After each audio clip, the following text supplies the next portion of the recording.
ఆగమాగం అవుతున్నాడు హరీష్ రావు గారు. సిట్ అధికారులు అడిగినటువంటి ప్రశ్నలకు బహుశా నీళ్లు నవిలినట్టుండమో, లోపల ఏం సమాధానం చెప్పాలో తలపట్టుకొని, కానీ బయటకు వచ్చిన తర్వాత మాత్రం సత్య హరిశ్చంద్రుడికి కజిన్ లాగా ప్రతినిత్యం అబద్దాలు ఆడే వీళ్ళు ఈరోజు బయటకు వచ్చిన తర్వాత పెద్ద పెద్ద మాటలు మాట్లాడే మాటలు, నేనేమన్నప్పుడు హోంమంత్రినా అనే మాట అంటుందంటే టెలిఫోన్ ట్యాపింగ్ జరిగినట్టే మీరు ఒప్పుకున్నట్టే కదా. అంటే ఆనాటి హోంమంత్రి కేసీఆర్ ముఖ్యమంత్రిగా కలిసి చేపించినట్టు మీరు ఒప్పుకున్నట్టే కదా అంటున్నా. ఈరోజు మా ముఖ్యమంత్రిగా ఎంపికైనటువంటి రేవంత్ రెడ్డి గారి పైన 10 ఏళ్లలో ఎన్ని అక్రమ కేసులు పెట్టిండ్రు, అప్పుడు మీ నోరు ఎటుపోయిందని అడుగుతా ఉన్నా. పిరికి పందలా నోటీస్ ఇస్తున్నాడు, ఇప్పిస్తున్నాడని చెప్పిన మాట మాట్లాడేటువంటి మీరు ఆనాడు మీరు చేసినటువంటి వైఖరి ఏందో అంటున్నా. మొగాడు అయితే ఎదురు రానేటువంటి మాట కూడా మాట్లాడుతున్నాడు. కాబట్టే కదా ఇప్పుడు మా నాయకుడు వెన్నుపోటు మీలాగా చేసేటువంటి నాయకత్వం నుంచి వచ్చినటువంటి పరిస్థితులు లేదనేది మీకు తెలుసు. చెప్పి మరి మిమ్మల్ని ఓడించింది. మామచ్చ టల్లుడుగా వచ్చింది మీరైతే, నల్లమల్ల అడవు నుంచి వచ్చినటువంటిది రేవంత్ రెడ్డి గారు.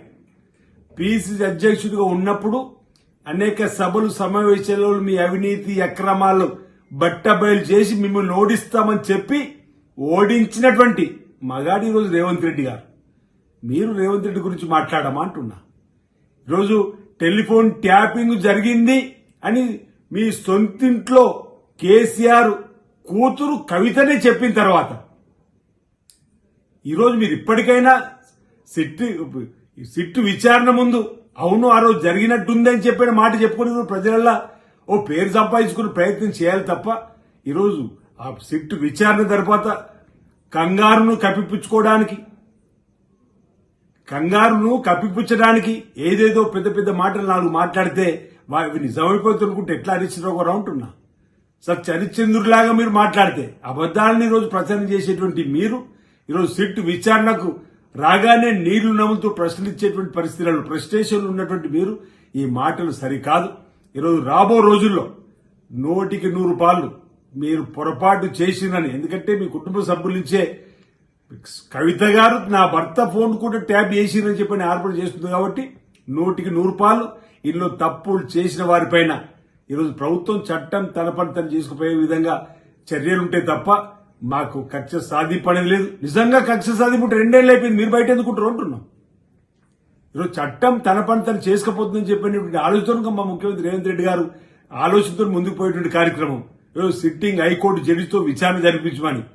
ఈరోజు ఇప్పటికే కదా ఓఆర్ఆర్లో మీరు విచారణ జరుపుకుంటే అసెంబ్లీలో విచారణ జరిపేటువంటి సందర్భం ప్రభుత్వం ఆదేశాలు ఇచ్చింది.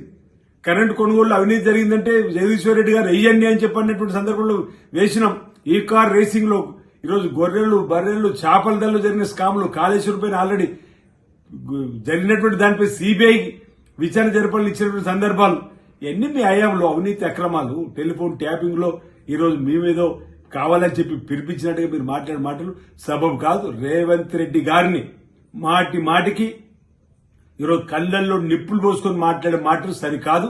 రాబో రోజుల్లో తప్పనిసరిగా ఇందులో తప్పులు ఎవరు చేశారో వారిపైన చట్టపరంగా చర్యలు ఈ ప్రభుత్వం తీసుకుంటుందని ఒక ఆశపడి సందర్భం వ్యక్తం చేస్తా ఉన్నా.